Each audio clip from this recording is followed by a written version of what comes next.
Africa Climate Summit. Renewable energy potential as well, and the natural assets and resources to green our forest fires or floods, drought, heat extremes, and so these are. More than 7 million people in Africa have been displaced by natural disasters. Not only to protect the climate, but also to create a thriving market, because people won't take the risk either of getting involved in a market that doesn't have. In order for us to imagine, design, and then build a future of prosperity for Africa and the world. Young people are one of the biggest resources that Africa is endowed with. But this summit isn't just about politicians and policy experts. It's a convergence of diverse perspectives, from delegates to activists, scientists to local community representatives. Each voice contributes to the vibrant tapestry of climate solutions. An opportunity-oriented focus on climate action is the engine for propelling Africa into a realm of stability and prosperity, elevating us to middle-income status and beyond. This context is precisely what sets this climate summit apart from others. This problem that we are facing is human-made.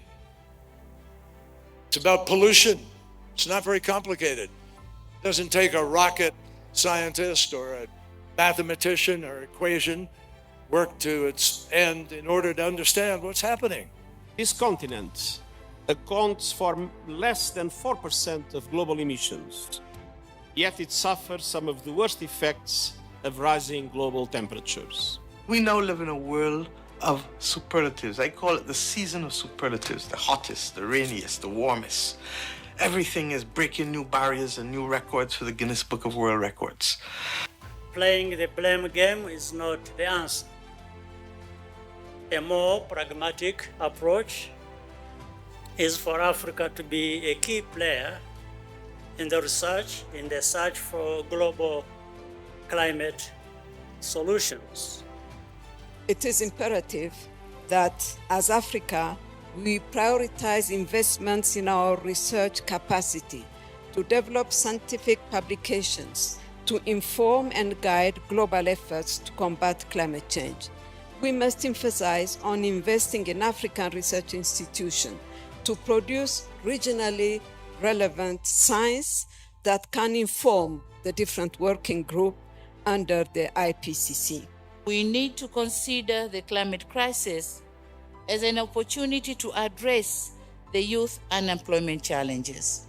We need to bring in the private sector, but private sector wouldn't come just to implement some projects. There needs to be some incentives, some mechanisms, but they need to be involved. We oblige upon the key stakeholders to recognize, promote, and invest in the decision of the African Youth Climate Assembly to establish the Assembly as the principal forum for consolidating, meaningfully enhancing the coordination of youth engagement in the climate governance across member states beyond the Africa Climate Summit, and also further urge the key stakeholders to support youth inclusion in advancing Africa's sustainable development goals and the green growth agenda in continental forums. As home of the youngest and fastest growing population in the world, we need the voices of Africa's young women and men. We have climate funds, the Green Climate Fund, the Climate Investment Funds, and the Global Environment Facility. And these all have windows that are specifically associated with health. The Climate Investment Funds have a new program called Nature, People, Climate.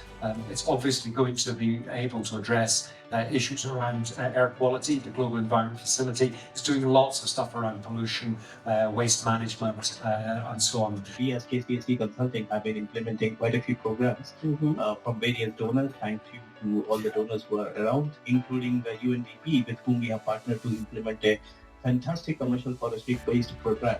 And all the programs have a common thread, ensuring that youth and women, the inclusion that we are talking about, are given the opportunities to play their role in the ecosystem of creating sustainable jobs. And through the program, so far, we have created around 8,200 plus jobs, and of which around 72% of the jobs that we have created are women jobs. And Africa has the resources and assets, including mineral and energy resources, agricultural capacity, and natural capital to promote the global decarbonization agenda. IFIs and MDBs must step up, and they must up their game. They need to raise concessional capital and lower debt burdens.